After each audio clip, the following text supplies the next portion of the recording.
بسم اللہ الرحمن الرحیم۔ السلام علیکم ویورز، امید ہے کہ آپ سب خیریت سے ہوں گے۔ اللہ تعالیٰ سدا ہم سب کو اپنی عافیت کے سائے میں رکھے۔ حضرت سلیمان علیہ السلام حضرت داؤد علیہ السلام کے بیٹے اور ان کے وارث تھے۔ آپ علیہ السلام اللہ تعالیٰ کے پیغمبر اور اپنے وقت کے بادشاہ تھے۔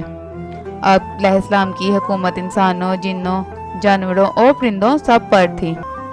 آپ علیہ السلام کا تسلط ہوا اور زمین پر تھا۔ جب آپ علیہ السلام کا تخت ہوا میں چلتا تھا تو پرندوں کے جھنڈ تخت پر سایہ کرتے تھے۔ آپ علیہ السلام ہر جاندار کی بولی کو اچھی طرح سمجھتے تھے اور جن بھی آپ کی خدمت میں حاضر ہوتے تھے۔ آپ علیہ السلام تخت پر بیٹھ کر تسبیح کرتے اور کلام الہی کی تلاوت کیا کرتے تھے۔ حضرت سلیمان علیہ السلام کو مشرق و مغرب کی سلطنت ملی۔ حضرت سلیمان علیہ السلام کے پاس بادشاہی اور پیغمبری تھی، مگر ان میں غرور و تکبر بالکل نہ تھا۔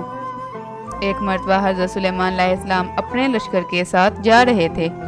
رستے میں چونٹیوں کا پڑاؤ تھا۔ جب وہاں پہنچے تو ایک چونٹی نے کہا کہ سب اپنے بلوں میں گھس جاؤ، کہیں ایسا نہ ہو کہ حضرت سلیمان علیہ السلام کی فوج سب کو کچل دے اور ان کو پتہ بھی نہ چلے۔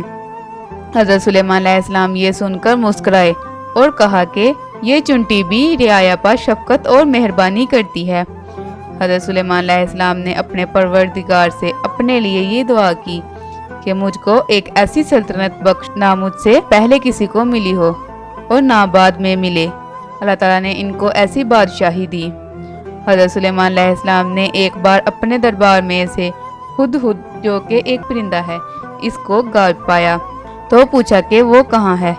اگر وہ غائب ہونے کی وجہ نہ لایا تو اس کو سخت عذاب دیا جائے گا۔ جب وہ پرندہ دربار میں حاضر ہوا تو اس نے عرض کیے کہ میں اس دیس کی خبر لایا ہوں جہاں عورت لوگوں کی ملکہ ہے، بلقیس اس کا نام ہے۔ اس کی ساری قوم سورج کی پوجا کرتی ہے۔ اگر آپ ہمارے چینل پر نئے ہیں تو چینل کو سبسکرائب کریں اور بیل آئیکن کو پریس کریں تاکہ ہماری آنے والی ہر ویڈیو آپ تک پہنچ سکے۔ چنانچہ حضرت سلیمان علیہ السلام نے پرندے کو کہا کہ میرا ہاتھ لے جاؤ اور ملکہ صاحبہ کو دے آؤ۔ یہ ہاتھ بسم اللہ الرحمن الرحیم سے شروع کیا گیا تھا اور اس میں اللہ پر ایمان لانے کا تقاضا تھا۔ حضرت سلیمان علیہ السلام کا ہاتھ ملکہ صاحبہ نے اپنے سرداروں کو پڑھ کر سنایا تو انہوں نے کہا وہ جنگ کر سکتے ہیں، لیکن فیصلہ ملکہ کے ہاتھ میں ہے، یعنی انہوں نے جنگ کرنے کا مشورہ دیا۔ ملکہ بلقیس نے کہا جنگ تباہی کا پیش خیمہ ہوتی ہے، بہتر ہے کہ میں حضرت سلیمان علیہ السلام کے پاس سفارت بھیجوں اور ان سے ملوں۔